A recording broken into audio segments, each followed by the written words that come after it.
हर हर महादेव। जय माँ। माँ गंगा की जन्म की कथा। ऋषि विश्वामित्र ने इस प्रकार कथा सुनाना आरंभ किया।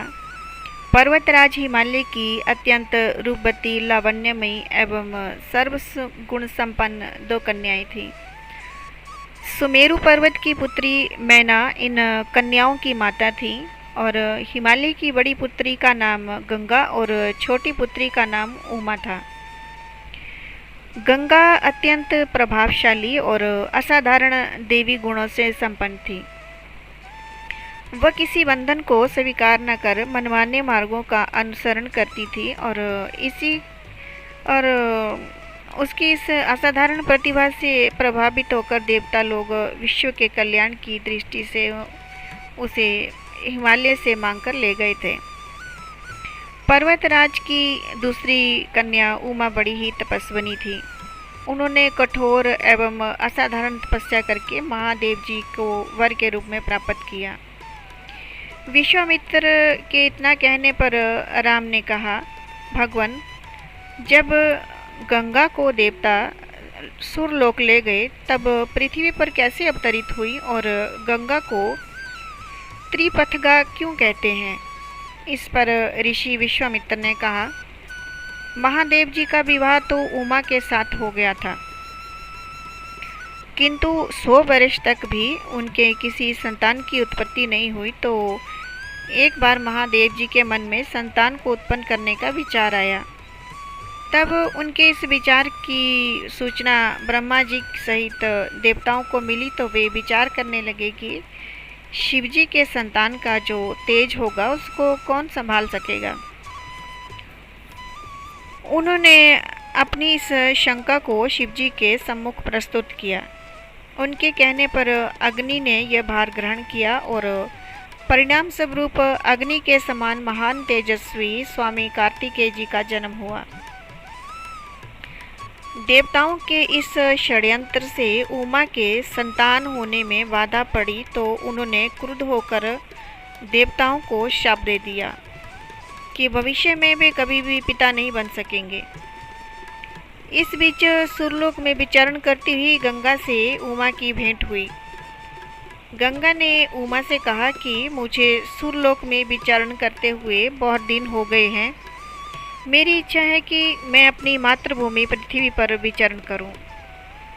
उमा ने गंगा को आश्वासन दिया कि वे इसके लिए कोई प्रबंध करेंगी। अयोध्यापुरी में सगर नाम के एक राजा थे। उनके कोई पुत्र नहीं था। सगर की पटरानी केशिनी विंध्य प्रांत के राजा की पुत्री थी। केशिनी सुंदर, धर्मात्मा और सत्यपरायण थी। सगर की दूसरी रानी का नाम सुमति था, जो राजा अरिष्टनेमि की कन्या थी। दोनों रानियों को लेकर महाराज सगर हिमालय के भृगु प्रसन्नवर्ण नामक प्रांत में जाकर पुत्र प्राप्ति के लिए तपस्या करने लगे। उनकी तपस्या से प्रसन्न होकर महर्षि भृगु ने उन्हें वर दिया कि तुम्हें बहुत से पुत्रों की प्राप्ति होगी। दोनों रानियों में केवल एक का पुत्र होगा जो वंश को बढ़ाएगा और दूसरी के 60,000 पुत्र होंगे। कौन सी रानी कितने पुत्र चाहती है, इसका निर्णय वे स्वयं आपस में मिलकर कर लें। केशिनी ने वंश को बढ़ाने वाला एक पुत्र की कामना की और गरुड़ की बहन सुमति ने 60,000 बलवान पुत्रों की। उचित समय पर केशिनी ने असमंजस नाम के पुत्र को जन्म दिया और रानी सुमति के गर्भ से एक तुम्बा निकलकर जिसे फोड़ने पर छोटे छोटे 60,000 पुत्र निकले। उन सब का पालन पोषण घी के घड़ों में रखकर किया गया। कालचक्र बीतता गया और सभी राजकुमार युवा हो गए। सगर का ज्येष्ठ पुत्र असमंजस बड़ा दुराचारी था और उसके नगर के बालकों से को सरी नदी में फेंककर उन्हें डूबते हुए देखने में बड़ा ही मज़ा आता था। इस दुराचारी पुत्र से दुखी होकर सगर ने उसे अपने राज्य से निर्वासित कर दिया। असमंजस के अंशुमान नामक एक पुत्र था। अंशुमान अत्यंत सदाचारी और पराक्रमी था। एक दिन राजा सगर के मन में अश्वमेघ यज्ञ कराने का विचार आया। शीघ्र ही उन्होंने अपने इस विचार को कार्य रूप में परिणित कर दिया। विश्वामित्र जी ने आगे कहा, राम जी ने ऋषि विश्वामित्र जी से कहा कि गुरुदेव, मेरी रुचि अपने पूर्वज सगर की यज्ञ गाथा को विस्तार पूर्वक सुनने में है, अतः कृपा करके इस वृत्तांत को पूरा सुनाइए। राम के इस तरह कहने पर ऋषि विश्वामित्र प्रसन्न होकर कहने लगे, राजा, सगर ने हिमालय एवं विंध्याचल के बीच की हरी भरी भूमि पर एक विशाल यज्ञ मंडप का निर्माण करवाया। फिर अश्वमेघ यज्ञ के लिए अश्वकर्ण घोड़ा छोड़कर उसकी रक्षा के लिए पराक्रमी अंशुमान को सेना के साथ उसके पीछे पीछे भेज दिया। यज्ञ की संभावित सफलता के परिणाम की आशंका से भयभीत होकर इंद्र ने एक राक्षस का रूप धारण करके उस घोड़े को चुरा लिया। घोड़े की चोरी की सूचना पाकर सगर ने अपने 60,000 पुत्रों को आदेश दिया कि घोड़ा चुराने वाले को पकड़कर या मारकर घोड़ा वापस लाओ। पूरी पृथ्वी में खोजने पर जब घोड़ा नहीं मिला तो इस आशंका से कि किसी ने घोड़े को तहखाने में छुपा दिया है, सगर के पुत्रों ने संपूर्ण पृथ्वी को खोदना आरंभ कर दिया। उनके इस कार्य से असंख्य भूमितल निवासी प्राणी मारे गए। खोदते खोदते वे पाताल तक जा पहुँचे। उनके इस नृशंस कृत्य से देवताओं ने ब्रह्मा जी से शिकायत की तो ब्रह्मा जी ने कहा कि ये राजकुमार क्रोध एवं मद में अंधे होकर ऐसा कर रहे हैं। पृथ्वी की रक्षा कर दायित्व कपिल पर है, इसीलिए वे इस विषय में कुछ न कुछ अवश्य करेंगे। पूरी पृथ्वी को खोदने के बाद जब घोड़ा और उसको चुराने वाले का चोर का पता मिला तो निराश होकर राजकुमारों ने उसकी सूचना अपने पिता को दी। रुष्ट होकर सगर ने आदेश दिया कि घोड़े को पाताल से जाकर ढूंढो। पाताल में घोड़े को खोजते खोजते वे सनातन वसुदेव कपिल के आश्रम पहुंच गए। उन्होंने देखा कि कपिल देव आंखें बंद किए बैठे हैं और उन्हीं के पास यज्ञ का घोड़ा बंधा हुआ है। उन्होंने कपिल मुनि को घोड़े का चोर समझकर उनके लिए अनेक दुर्वचन कहने लगे और उन्हें मारने के लिए दौड़े। सगर के इन कुकृत्यों से कपिल मुनि में जो कि वो समाधि में थे और उनकी समाधि भंग हो गई। उन्होंने क्रुद्ध होकर सगर के उन पुत्रों को भस्म कर दिया।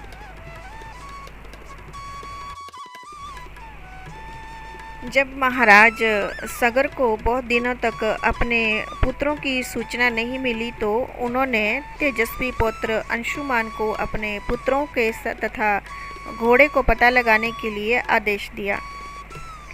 वीर अंशुमान सशस्त्रों से सुसज्जित होकर उसी मार्ग से पाताल की ओर चल पड़े जिसे उसके चाचाओं ने बनाया था। मार्ग में जो भी पूजनीय ऋषि मुनि मिले उनका यथोचित सम्मान करके अपने लक्ष्य के विषय में पूछता हुआ उस स्थान पर पहुंच गया जहां पर उसके चाचाओं ने भस्मीभूत शरीरों की राख पड़ी थी और पास ही यज्ञ का घोड़ा चल रहा था। अपने चाचाओं के भस्मीभूत शरीरों को देखकर उसे बहुत ही दुख हुआ। उसने उनका तर्पण करने के लिए जलाशय की खोज की किंतु उन्हें कहीं जलाशय नहीं मिला। तभी उनकी दृष्टि अपने चाचाओं के मामा गरुड़ पर पड़ी। उन्हें सादर प्रणाम करके अंशुमान ने पूछा कि बाबा जी, मैं इनका तर्पण करना चाहता हूँ। पास में यदि कोई सरोवर हो तो कृपा करके आप बताइए। यदि आप इनकी मृत्यु के विषय में कुछ जानते हैं तो वो भी कृपा कर मुझे बताइए। तो गरुड़ जी ने बताया कि किस प्रकार उनके चाचाओं ने कपिल मुनि के साथ उदंड व्यवहार किया था, जिसके कारण कपिल मुनि ने उन सबको भस्म कर दिया था। इसके पश्चात गरुड़ जी ने अंशुमान से कहा कि ये सब अलौकिक शक्ति वाले दिव्य पुरुष के द्वारा भस्म किए गए हैं, अतः लौकिक जल से ही के तर्पण से करने से ही इनका उद्धार होगा। केवल हिमालय की ज्येष्ठ पुत्री गंगा के जल से ही तर्पण करने पर इनका उद्धार संभव है। जब तुम घोड़े को लेकर वापस चले जाओ, जिससे कि तुम्हारे पितामह का यज्ञ पूर्ण हो सके। गरुड़ जी की आज्ञानुसार अंशुमान वापस अयोध्या पहुँचे और अपने पितामह को सारा वृतांत सुनाया।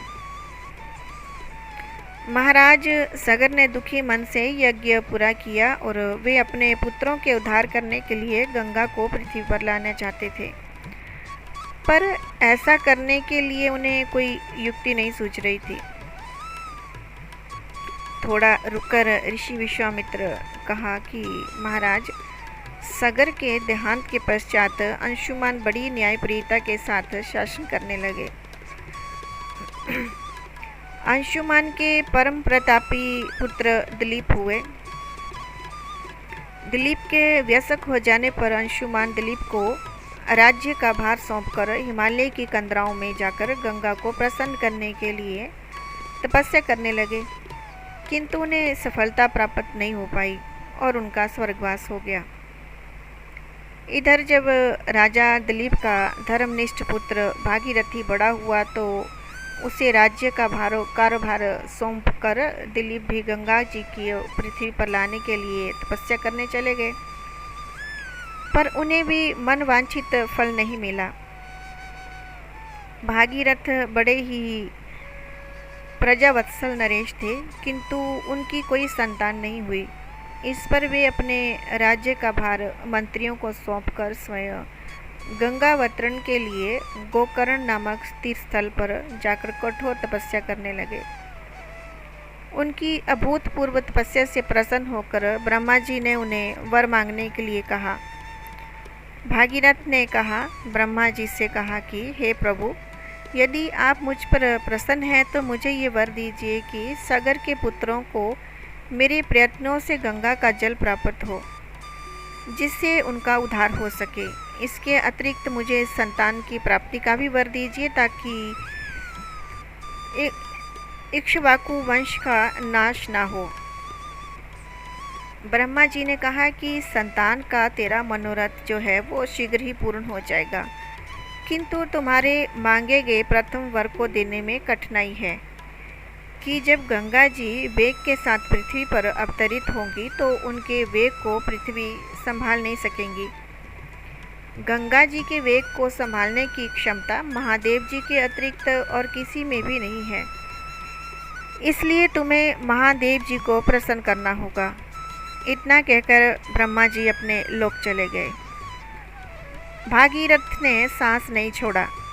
वे 1 वर्ष तक पैर के अंगूठे के सहारे खड़े होकर महादेव जी की तपस्या करते रहे। केवल वायु के अतिरिक्त उन्होंने किसी अन्य वस्तु का भक्षण नहीं किया। अतः इस महान भक्ति से प्रसन्न होकर महादेव जी ने भागीरथ को दर्शन देकर कहा कि हे भक्त श्रेष्ठ, हम तेरी मनोकामना पूर्ण करने के लिए गंगा जी को अपने मस्तक पर धारण करेंगे। इसकी सूचना पाकर विवश होकर गंगा जी को सुरलोक का परित्याग करना पड़ा। उस समय वे सुरलोक से कहीं जाना नहीं चाहती थी, इसलिए वह यह विचार करके कि मैं अपने प्रचंड वेग से शिवजी को बहाकर पाताल लोक ले जाऊंगी, वे भयानक वेग से शिवजी के सिर पर अवतरित हुई। गंगा जी के इस वेगपूर्ण अवतरण से उनका अहंकार शिवजी से छुपा न रहा। महादेव जी ने गंगा की वेगवती धाराओं को अपनी जटाजूट में उलझा लिया। गंगा जी अपने समस्त प्रयत्नों के बाद भी महादेव जी की जटाओं से बाहर न निकल सकी। गंगा जी को इस प्रकार शिवजी की जटाओं में विलीन होते देख भागीरथी ने फिर शंकर जी की तपस्या की। भागीरथ के इस तपस्या से प्रसन्न होकर भगवान शंकर ने गंगा जी को हिमालय पर्वत पर स्थित बिंदुसर में छोड़ा। छूटते ही गंगा की 7 धाराओं में बंट गई। गंगा जी की 3 धाराएं वादिनी, पावनी और नलनी के पूर्व की ओर प्रवाहित हुई। सुचक्षु, सीता और सिंधु नाम की 3 धाराएं पश्चिम की ओर वहीं और 7वीं धारा महाराज भागीरथी के पीछे पीछे चली। जिधर जिधर भागीरथी जाते उधर उधर गंगा जी जाती थी। स्थान स्थान पर देव, यक्ष, किन्नर, ऋषि, मुनि आदि उनके स्वागत के लिए एकत्रित हो रहे थे।